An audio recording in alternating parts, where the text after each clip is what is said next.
വീട്ടിൽ ആരെങ്കിലും അമ്മായിമ്മയെ കൊണ്ട് ബുദ്ധിമുട്ടുന്നുണ്ടെങ്കിൽ അവരെ മോഡേൺ ആക്കുക. എല്ലാം അമ്മയുടെ ശാശ്വതമായ ഭാവിക്കാന്നേ പറയുള്ളൂ. അമ്മ വല്ല പൊട്ടിയായിരിക്കണം. ശരിക്കും മമ്മി, ഞാൻ 8 ദിവസം നിന്നല്ല പറയാ വീട്ടില്. നിങ്ങൾക്ക് ഒരു പ്രൈവസി ഒക്കെ വേണ്ടേ? പ്രൈവസി. മക്കള് കല്യാണം കഴിച്ചു, മക്കളെ തന്നെ സഹിക്കുന്ന ഒരു കാര്യത്തില. പിന്നെ മരുമക്കള് വന്നു, പിന്നെ ഒരു പ്രൈവസി എന്ന് പറഞ്ഞ സാധനം ഇല്ലല്ലോ. അതൊക്കെ ആവോളം ആസ്വദിച്ചു. പ്രൈവസി എന്റെ ഒരു അഭിപ്രായത്തിലാട്ടോ, ഇടയ്ക്ക് ഒരു പ്രൈവസി ആവാം. എനിക്ക് ഇഷ്ടമൊക്കെ വെച്ചാൽ ഇങ്ങനെ ഡാഡി ഞാനിവിടെ തന്നെ ഒരു ടൂറൊക്കെ പോണതും എന്നിട്ട് ഹോട്ടലിൽ മുറിയെടുത്ത് താമസിക്കാനൊക്കെ എനിക്ക് ഇഷ്ടമാണ്. ഡാഡിക്ക് എന്താ നാച്ചില് കൊണ്ടോണം മമ്മി. അങ്ങനെയൊന്നും പോയില്ല. ഞാൻ പറയട്ടെ, അതുകൊണ്ട് ഞാൻ നിങ്ങൾ കുറച്ച് അടിച്ചു പൊളിക്കട്ടെ എന്ന് പറഞ്ഞിട്ട് 8 ദിവസം വീട്ടിൽ പോയി നിന്നെ. ശരിക്കും ശരിക്കും പുറത്ത് ഞാനും അടിച്ചു പൊളിക്കും. എനിക്കറിയാം, അത് മകളെ കൊണ്ട് പറയിപ്പിക്കാൻ വേണ്ടിയല്ല. അമ്മയുടെ അനിയത്തിയുടെ അപ്പന്റെ ഒക്കെ കൂടെ ഒന്ന് അടിച്ചു വിളിക്കാന്നല്ലേ അല്ലേ? കെട്ടിയനില്ലാത്ത സമയവും എന്നാ അടിച്ചു പൊളിയാ. പിന്നെ അവിടെ പോയി ഇങ്ങനെ അവിടുത്തെ കാറ്റ്, അവിടുത്തെ മണം. എത്രയാ 10-22 വർഷം അനുഭവിച്ചതല്ലേ? 22 വർഷം അനുഭവിച്ചാണ്. പിന്നെ ഇപ്പൊ 6 വർഷം കൂടി നമ്മളിങ്ങനെ നിൽക്കുമ്പോഴേക്ക് ഞാൻ ഇറങ്ങാൻ നേരത്തെ അവിടുത്തെ കോഴി വരെ നോക്കിട്ട് വന്നേ. ആണോ? ഞാൻ വീട്ടിൽ നിന്ന് ഇറങ്ങാൻ നേരത്തെ കോഴിയോട് വരെ പായ് പറഞ്ഞിട്ട് വന്നേ. പായ് കോഴി ഇനി എന്ത് കാണും. ഓഹോ, ഇവിടെ കോഴിക്കൊണ്ട് പറ്റത്തേക്ക് പോയില്ലാത്ത മഴ കേട്ടോ. അവിടെ ആകെ ഒരു കോഴിയേ ഉള്ളൂ. ആണോ? ഒരു കോഴിയുണ്ട്, കോഴിക്കൂടും ഉണ്ട്. ഒരു കോഴിയൊക്കെ ഉള്ളപ്പോ ഭയങ്കര സിമ്പിളി. അതെ, ഞാൻ നോക്കിയപ്പോ ആ കോഴി ഉണ്ടല്ലോ കഴിഞ്ഞ ദിവസം മുറ്റത്ത് പോയിട്ട് ഇങ്ങനെ കിടക്കുവാ. ഞാൻ ഒത്തി കോഴി തട്ടിപ്പോയോ, വെയിലോളം കിടന്നോ. അപ്പൊ അങ്ങനെ അതിനൊരു കൂട്ടിനൊക്കെ കൊടുക്കാന്നില്ലായിരുന്നോ?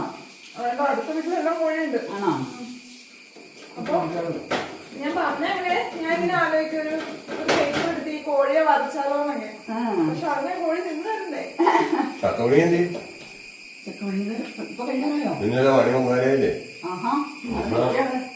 ദോശയുണ്ട്, ദോശ, നമ്മുടെ ചൂടും ദോശ. അല്ലേ ഭയങ്കര ടേസ്റ്റാണോ ഈ ദോശയ്ക്ക്? അടുത്ത് കഴിച്ചോ. അല്ല കേട്ടോ, ഞാനും ഒരെണ്ണം തിന്നു നോക്കി ചൂടോടെ. ടേസ്റ്റ് ഉണ്ട് കേട്ടോ. സൂപ്പറോ? അതെ, കഴിച്ച വലിയതായിപ്പോല്ല. ഇപ്പൊ പുതിയൊരു സെറ്റപ്പ് ഉണ്ടോ? നമുക്ക് ഇഷ്ടമുള്ള മണങ്ങളെല്ലാം പെർഫ്യൂം ആക്കാൻ പറ്റും. ഞാൻ കഴിച്ചത് ലക്ഷ്മി നക്ഷത്ര കൊല്ലം സുധിയുടെ ഷർട്ട് കൊണ്ടുപോയി ആക്കി കരിയൊക്കെ. അതുപോലെ നമുക്ക് ആ കോഴിയെ മിസ് ചെയ്യുന്നുണ്ടെങ്കിൽ കോഴിയുടെ മണം. കോഴിയെ മിസ് ചെയ്യുന്നില്ല. കോഴിയുടെ മണം നമുക്ക് പെർഫ്യൂം ആക്കാൻ പറ്റും. ആക്കാൻ പറ്റും. എന്നിട്ട് ഞാനിങ്ങനെ ആലോചിക്കേ, ഞാൻ മഴ നനഞ്ഞോ അവിടെ പോയിട്ട്. പിന്നെ മഴ നനയാൻ പോയോ? അതിന് എനിക്ക് മഴ നനയാൻ ഇഷ്ടമാണ്. ഒരു ദിവസം മൊത്തം മഴ, രാവിലെ തുടങ്ങി വൈകുന്നേരം വരെ മഴ. എനിക്ക് ഇഷ്ടമാണ് മഴ പെയ്യുന്നത് ഒരു ദിവസം കേട്ടോ. പിന്നെ പണ്ട് മുതലേ മഴ നനഞ്ഞ് നടക്കണോണ്ട് കുഴപ്പമില്ലായിരിക്കും. ഞാൻ തല തോർത്താറില്ല വിളിച്ചു കഴിഞ്ഞാൽ. അതെയോ?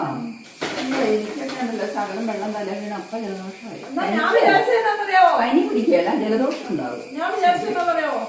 മമ്മി എന്നാൽ ആദ്യം കൂട്ടി വല്ലവർക്കൊക്കെ പോട്ടെ, ഓടി അങ്ങനെ ചെന്നിട്ട് ഇപ്പൊ എന്നാ കാണിക്കാനാ. ഇത് ആ അവസരമൊക്കെ നഷ്ടപ്പെടുത്തിയില്ലേ?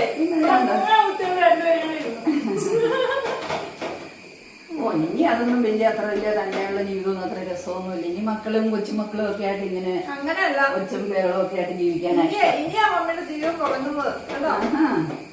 ഇനി ബിസി ആവില്ലേ? ഇനി ബിസി ആവില്ലേ? കൊച്ചായി അതായി എന്നൊക്കെ മകളങ്ങനെ അമ്മ അങ്ങനെ ബിസി ആക്കാനൊന്നും വിചാരിക്കണ്ട. അതല്ല, ബിസി ആവുന്നതിന് മുമ്പ് മമ്മി ഫ്രീ ആയിട്ട് ഇരുന്നോണ്ടേന്നോർത്തൊക്കെയാണെന്ന് മാറിയത്. അതെല്ലേ? അതെ. നല്ല ഉദ്ദേശത്തിന് മാറിയതായിരുന്നു. ഞാൻ ചൂടാവുന്ന ദിവസം ഇനിയിപ്പോ 1-2 ഡാഡിക്ക് വേണ്ട. ഇനിയിപ്പോ നമുക്ക് 2 പോരെ. ഇനിയിപ്പോ 2-3 കിട്ടാൻ മതി. ഇടയ്ക്കൊക്കെ അങ്ങനെ എല്ലാരും കൂടെ ടൂർ പോകണം, ഇടയ്ക്ക് ഒറ്റയ്ക്ക് ടൂർ പോകണം. അതൊക്കെ രസമാണ്. രസമല്ല, അത് കൂട്ടത്തിലുള്ളവർക്കൂടെ അങ്ങനെ തോന്നണം മകളെ. അത് മമ്മി ഉണ്ടല്ലോ, മമ്മി അങ്ങനെ ട്രെയിനിങ് ചെയ്യിപ്പിച്ചെടുത്തതല്ലോ. പണ്ട് ടൂർ പോകാന്ന് പറഞ്ഞപ്പോ മിക്കവാറും മമ്മി പറഞ്ഞാണേ, വേണ്ട പക്ഷെ എന്നെ അടിക്കാൻ പോണ ആ പൈസ കയ്യിലിരിക്കില്ലേ. ഓഹോ, അങ്ങനെയൊക്കെ ഉണ്ടാക്കിയതാണോ? അത് അങ്ങനെ പിശുക്കി. അത് പിശുക്കൊക്കെ മനുഷ്യർക്ക് ആവശ്യമുണ്ട്. പിശുക്ക് വേണം, വേണ്ടെന്നല്ല, ദൂർത്തടിച്ച് കളയരുത്, പക്ഷെ കുറച്ചൊക്കെ. ആദ്യ കാലത്തൊക്കെ അമ്മയുടെ അങ്ങനെയൊക്കെ നടക്കാനുള്ള പൈസ ഇല്ലായിരുന്നു. പിന്നെ അങ്ങനെ പോകാൻ അതിനുള്ള ഇൻട്രസ്റ്റ് ഇല്ല. മനസ്സിലായോ? അതെല്ലാ കാരണന്മാർക്കും പറ്റുന്നത് അങ്ങനെ. പോകാൻ ഇൻട്രസ്റ്റ് ഒക്കെ ഉള്ളപ്പോ പോകാനുള്ള സാഹചര്യം ഇല്ല. പോകാൻ സാഹചര്യം ആകുമ്പോ ഇനി എന്നാ പോകാനാണ്. അതെ അതെ.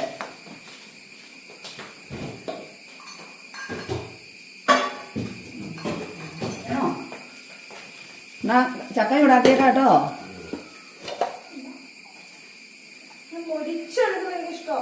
ഇന്നെടുത്ത്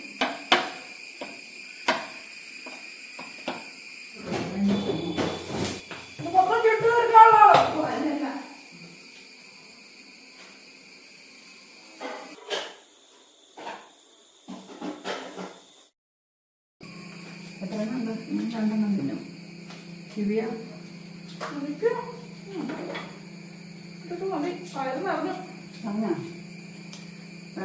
കഴിച്ചോ? ഞാൻ ചൂടാണ്.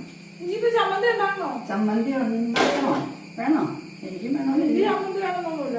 എന്നാ ഉണ്ടാക്കണ്ട. വെറുതെ ഒരാൾക്കായിട്ട് എനിക്ക് തന്നെയാട്ടോ എനിക്ക് ആവശ്യമില്ല.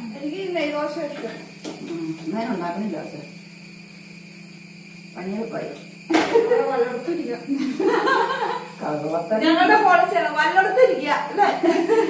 കള്ളത്തരം ആയിപ്പോ. കള്ളത്തരം പഠിക്കും അല്ലേ? ഇടയ്ക്കിടയ്ക്ക് പിന്നിപ്പോ ഞാൻ നോക്കിയപ്പോ എനിക്ക് തന്നെയായിട്ട് എന്തിനാ രാവിലെ ചൂട് തുടങ്ങി കേട്ടോ. ചൂടാവും. അമ്മ ഈ ഡ്രസ്സൊക്കെ മാറി വല്ല സ്ലീവ്ലെസ്സോ വല്ല വെളിയിലോ ഇട്ടുകൊണ്ടിരുന്നു. എന്നാ പിന്നെ എനിക്കും എന്തെങ്കിലുമൊക്കെ ഇതായിരുന്നു. അമ്മ മോഡേൺ ആക്കാനാ. അതെ. നിങ്ങളെ വീട്ടിൽ ആരെങ്കിലും അമ്മായിമ്മയെ കൊണ്ട് ബുദ്ധിമുട്ടുന്നുണ്ടെങ്കിൽ അവരെ മോഡേൺ ആക്കുക. അപ്പൊ തന്നെ നമുക്ക് തലവേദന കുറയും. അതുകൊണ്ടാണ് മകൾ എന്നെ മോഡേൺ ആക്കാൻ നോക്കണേ. ഈ ട്രിക്കൊന്നും പറഞ്ഞു കൊടുക്കരുത്. എന്നെ പോലെ മണ്ടത്തരം കാണിക്കരുത്. എല്ലാം അമ്മയുടെ ശാശ്വതമായ ഭാവിക്കാന്നേ പറയുള്ളൂ. അമ്മ വല്ല പൊട്ടിയായിരിക്കണം. എല്ലാവർക്കും അമ്മയോട് ബുദ്ധി ഉണ്ടാവും. എല്ലാവർക്കും ബുദ്ധിയൊക്കെ ഉണ്ട്. മക്കൾക്കൊരു വിചാരമുണ്ട്. കാരണന്മാർക്ക് വലിയ ബുദ്ധിബോധമൊന്നുമില്ല. എല്ലാവർക്കും ബുദ്ധിയൊക്കെ ഉണ്ട്. ചില കാര്യങ്ങളൊക്കെ അങ്ങ് കാരണന്മാരെ അന്വേഷിച്ചു വിടും. മക്കളല്ലേ എന്നൊക്കെ ഓർത്ത്. ഇതൂടെ കഴിച്ചെന്നാ എന്നാ ചുടിയിൽ നിർത്തിയാക്കട്ടെ. മതിയെങ്കിൽ നിർത്തുവാ ഞാൻ. വീണല്ലേ? വേണ്ട. അടി പോരാട്ടോ.